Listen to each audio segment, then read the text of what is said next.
Chester County in southeastern Pennsylvania, Delaware County in southeastern Pennsylvania, southeastern Montgomery County in southeastern Pennsylvania, Philadelphia County in southeastern Pennsylvania, until 9:30 p.m. At 5:31 p.m., Doppler radar indicated thunderstorms producing heavy rain across the warned area. Between 0.5 and 1 inch of rain has fallen. Additional rainfall amounts of 1 to 3 inches are possible in the warned area. Flash flooding is ongoing or expected to begin shortly. Hazard: flash flooding caused by thunderstorms. Source: radar. Impact: flooding of small creeks and streams, urban areas, highways, streets, and underpasses, as well as other drainage and low-lying areas.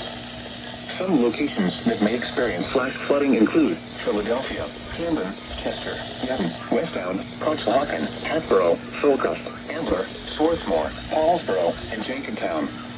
This includes the following highways: Pennsylvania Turnpike between mile markers 334 and 346. Interstate 95 in Pennsylvania between mile markers 0 and 33.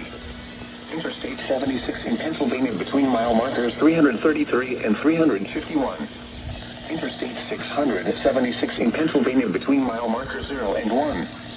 Interstate 476 in Pennsylvania between mile markers 0 and 6, and between mile markers 18 and 19. Turn around. Don't drown when encountering flooded roads. Most flood deaths occur in vehicles. Be aware of your surroundings and do not drive on flooded roads.